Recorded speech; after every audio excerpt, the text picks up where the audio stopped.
आज हम दूसरा अध्याय प्रारंभ कर रहे हैं।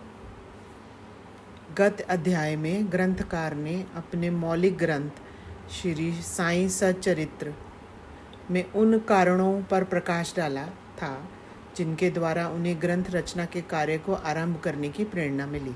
अब यह ग्रंथ पठन के योग्य अधिकारियों तथा अन्य विषयों का इस अध्याय में विवेचन करते हैं।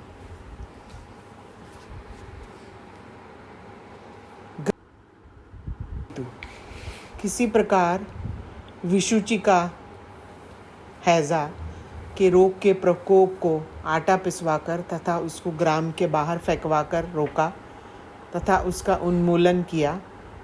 बाबा की इस लीला का प्रथम अध्याय में वर्णन किया जा चुका है। मैंने और भी लीलाएं सुनाई जिसे मेरे हृदय को अति आनंद हुआ और यही आनंद का स्रोत काव्य रूप में प्रकट हुआ।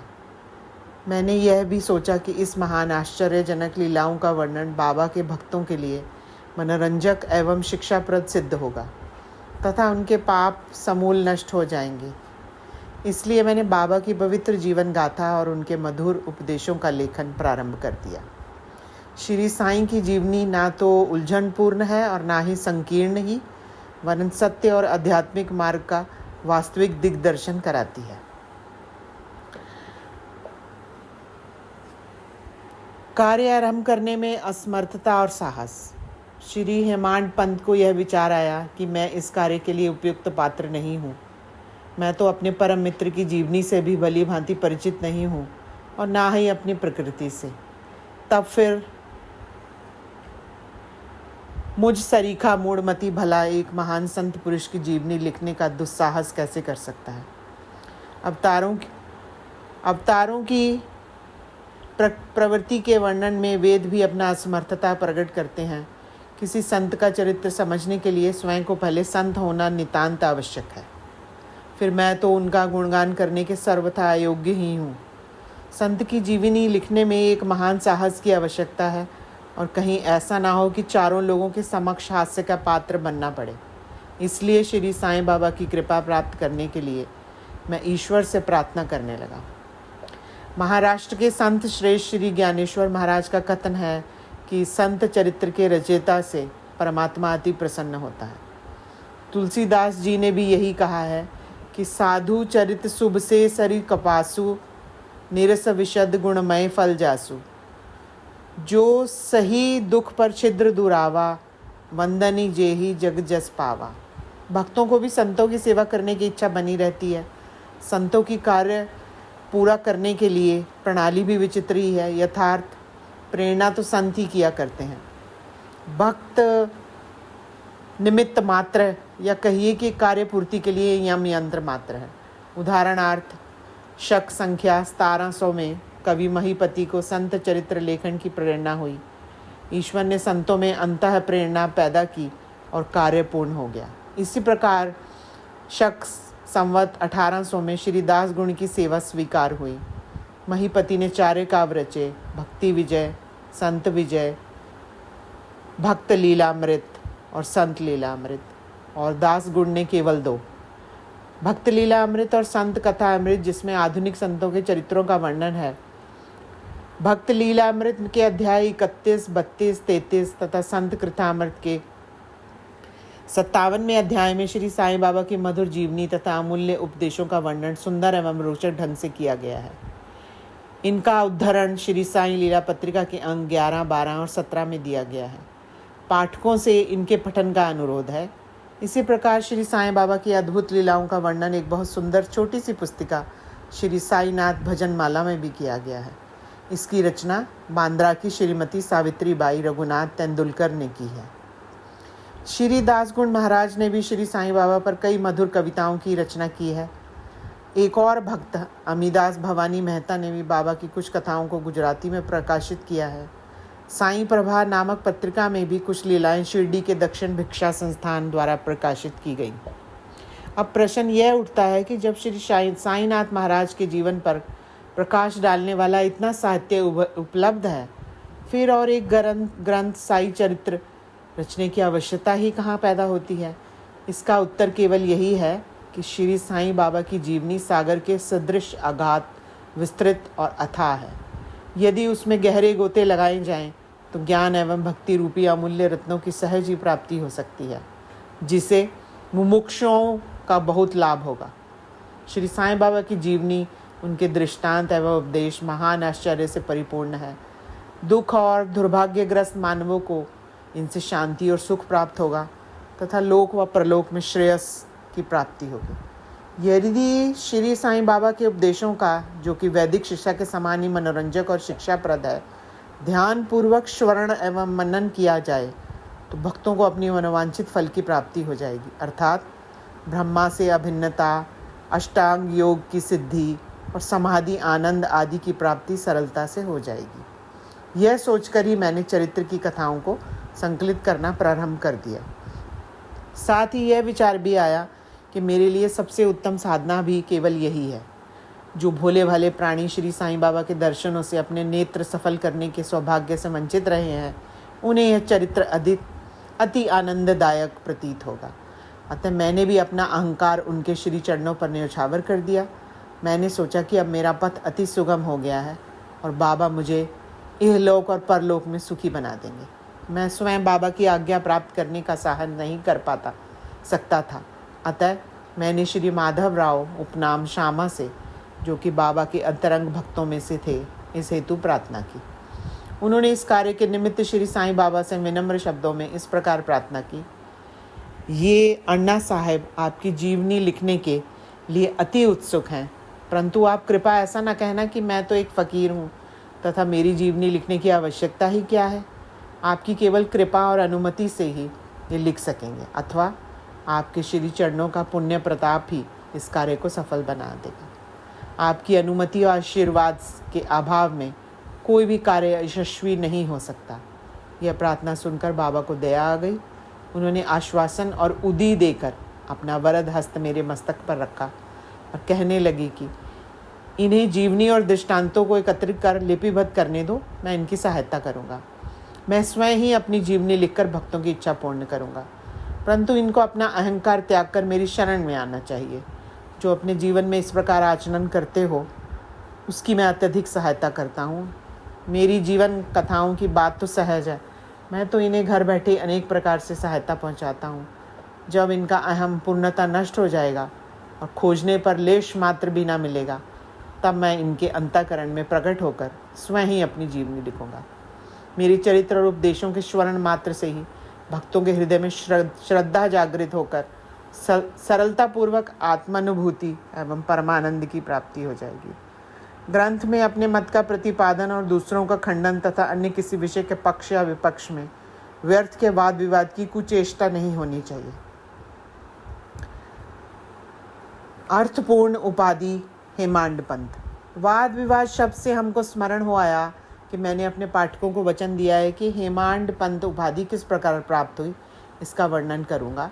अब मैं उसका वर्णन करता हूँ।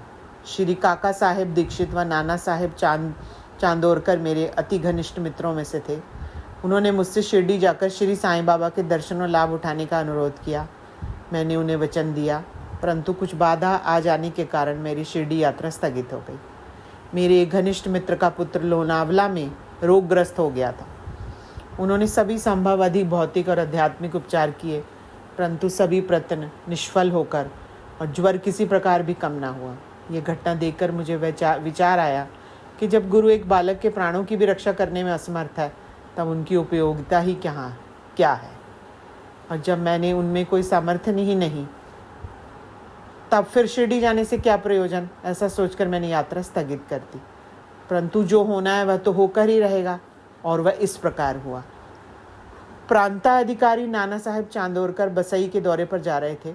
वे ठाणा से दादर पहुँचे तथा बसई जाने वाली गाड़ी की प्रतीक्षा कर रहे थे। उसी समय बांद्रा लोकल आ पहुँची, जिसमें बैठकर वे बांद्रा पहुँचे तथा शिरडी यात्रा स्थगित करने के लिए मुझे आड़े हाथों लिया। नाना साहेब का तर्क मुझे उचित तथा सुखदायी प्रतीत हुआ और इसके फलस्वरूप मैंने उसी रात शिरडी जाने का निश्चय किया और सामान बांधकर शिरडी को प्रस्थान कर दिया। मैंने सीधे दादर जाकर वहाँ से मनमाड की गाड़ी पकड़ने का कार्यक्रम बनाया। इस निश्चय के अनुसार मेरे दादर जाने वाली गाड़ी के डिब्बे में प्रवेश किया। गाड़ी छूटने ही वाली थी, इतने में एक यवन मेरे डिब्बे में आया और मेरा सामान देखकर मुझसे मेरा गंतव्य स्थान पूछने लगा। मैंने कार्यक्रम उसे बतला दिया। उसने पूछा कहा कि मनमाड़ की गाड़ी दादर पर खड़ी नहीं होती, इसलिए सीधे बोरीबंदर से होकर जाओ। यदि यह साधारण सी घटना घटित ना होती तो मैं अपने कार्यक्रम के अनुसार दूसरे दिन शिरडी ना पहुँच सकने के कारण अनेक प्रकार की शंका कुशंकाओं से घिर जाता, परंतु ऐसा घटना ना थी। भाग्य ने साथ दिया और दूसरे दिन 9-10 बजे के पूर्व ही मैं शिरडी पहुंच गया। यह सन 1910 की बात है, जब प्रवासी भक्तों के ठहरने के लिए साठेवारा ही एकमात्र स्थान था। तांगे से उतरने पर मैं साईं बाबा के दर्शन के लिए बड़ा लालायित था। उसी समय भक्त प्रवर श्री तात्या साहब न्यूलकर मस्जिद से लौटे ही थे। उन्होंने बताया कि इस समय श्री साईं बाबा मस्जिद के मोड़ पर ही हैं। अभी केवल उनका प्रारंभिक दर्शन ही कर लो और फिर स्नान आदि से निवृत्त होकर सुविधा से भेंट करने जाना। यह सुनते ही मैं दौड़कर गया और बाबा की चरण वंदना की। मेरी प्रसन्नता का पारावार ना रहा। मुझे क्या नहीं मिल गया था। मेरा शरीर उल्लासित सा हो गया। क्षुधा और तृषा की सुधि जाती रही। जिस क्षण से उनके भव्य नाशक चरणों का स्पर्श प्राप्त हुआ, मेरे जीवन में एक नूतन आनंद प्रभाव बहने लगा। मैं उनका स्मरण कर उनके मानसिक प्रणाम किया करता हूँ। जैसा कि मेरे अनुभव में आया कि साईं के दर्शन में ही यह विशेषता है कि विचार परिवर्तन सांसारिक भोगों से वैराग्य बढ़ता जाता है। केवल गत जन्मों के अनेक शुभ संस्कार एकत्रित होने पर ही ऐसा दर्शन प्राप्त होना सुलभ हो सकता है। पाठकों, मैं आपसे शपथ पूर्वक कहता हूँ कि यदि आप श्री साईं बाबा को एक दृष्टि भरकर देख लेंगे तो आपको संपूर्ण विश्व ही साईंमय दिखलाई पड़ेगा। गर्मा गर्म बहस। शिरडी पहुंच के प्रथम दिन ही बाला साहेब तथा मेरे बीच गुरु की आवश्यकता पर वाद विवाद छिड़ गया। मेरा मत था कि स्वतंत्रता त्याग कर पराधीन क्यों होना तथा कर्म करना पड़ता है, तब गुरु की आवश्यकता ही कहाँ रही। प्रत्येक को पूर्ण प्रयत्न कर स्वयं को आगे बढ़ाना चाहिए। गुरु शिष्य के लिए करता ही क्या है, वह तो सुख से निंद्रा का आनंद लेता है। इस प्रकार मैंने स्वतंत्रता का पक्ष लिया और बाला साहब ने प्रारब्ध का। उन्होंने कहा कि जो विधि लिखित है वह घटित होकर रहेगी। इसमें उच्च कोटि के महापुरुष भी असफल हो गए हैं। कहावत है, मेरे मन कछु और है, विधाता के कछु और। फिर परामर्श युक्त शब्दों में बोले, भाई साहब, यह निरी विद्वता छोड़ दो, यह अहंकार तुम्हारी कुछ भी सहायता ना कर सकेगा। इस प्रकार दोनों पक्षों के खंडन मंडन में लगभग 1 घंटा व्यतीत हो गया और सदैव की भांति कोई निष्कर्ष ना निकल पा सका। इसलिए तंग और विवश होकर विवाद स्थगित करना पड़ा। इसका परिणाम यह हुआ कि मेरी मानसिक शांति भंग हो गई तथा मुझे अनुभव हुआ कि जब तक घोर दैहिक बुद्धि और अहंकार ना हो तब तक विवाद संभव नहीं। वस्तुतः यह अहंकार ही विवाद की जड़ है। जब अन्य लोगों के साथ में मस्जिद गया तब बाबा ने काका साहेब को संबोधित कर प्रश्न किया कि साठेवाड़ा में क्या चल रहा था, किस विषय में विवाद था। फिर मेरी ओर दृष्टिपात कर बोले, इन हेमांड पंत ने क्या कहा। ये शब्द सुनकर मुझे अधिक अचंभा हुआ। साठेवाड़ा और मस्जिद में पर्याप्त अंतर था। सर्वज्ञ या अंतर्यामी हुए बिना बाबा को विवाद का ज्ञान कैसे हो सकता है था। मैं सोचने लगा कि बाबा हेमांड पंत के नाम से मुझे क्यों संबोधित करते हैं। यह शब्द तो हेमाद्री पंत का अपभ्रंश है। हेमाद्री पंत देवगिरी के यादव राजवंशी महाराजा महादेव और रामदेव के विख्यात मंत्री थे। वे उच्च कोटि के विद्वान, उत्तम प्रकृति और चतुवर्ग चिंतामणि, जिसमें आध्यात्मिक विषयों का विवेचन है, और राज प्रशस्ति जैसे उत्तम काव्यों के रचिता हैं। उन्होंने ही हिसाब किताब रखने की नवीन प्रणाली का आविष्कार किया था और बही खाते की पद्धति को जन्म दिया था और कहा, मैं इसके विपरीत एक अज्ञानी, मूर्ख और मंदमती हूँ। अतः मेरी समझ में यह ना आ सका कि मुझे इस विशेष उपाधि से विभूषित करने का क्या तात्पर्य है। गहन विचार करने पर मैं इस निष्कर्ष पर पहुंचा कि कहीं मेरा अहंकार चूर्ण करने के लिए ही तो बाबा ने इस अस्त्र का प्रयोग नहीं किया है, ताकि मैं भविष्य में सदैव के लिए निराभिमानी एवं विनम्र हो जाऊं, अथवा कहीं यह मेरे वाक चातुर्य के उपलक्ष्य में मेरी प्रशंसा तो नहीं है। भविष्य पर दृष्टिपात करने से प्रतीत होता है कि बाबा के द्वारा हेमांड पंत की उपाधि से विभूषित करना कितना अर्थपूर्ण और भविष्य गोचर था। सर्वविदित है कि कालांतर में दाभोलकर ने श्री साईं बाबा संस्थान का प्रबंध कितने सुचारू एवं विद्वतापूर्ण ढंग से किया था। हिसाब किताब आदि कितने उत्तम प्रकार से रखे तथा साथ ही साथ महाकाव्य साई सच्चरित्र की रचना भी की थी। इस ग्रंथ में महत्वपूर्ण और आध्यात्मिक विषयों जैसे ज्ञान, भक्ति, वैराग्य, शरणागति व आत्मनिवेदन आदि का समावेश है। गुरु की आवश्यकता, इस विषय में बाबा ने क्या उद्गार प्रकट किए, इस पर हेमांड पंत द्वारा लिखित कोई लेख या स्मृति पत्र प्राप्त नहीं है, परंतु काका साहेब दीक्षित ने इस विषय पर उनके लेख प्रकाशित किए हैं।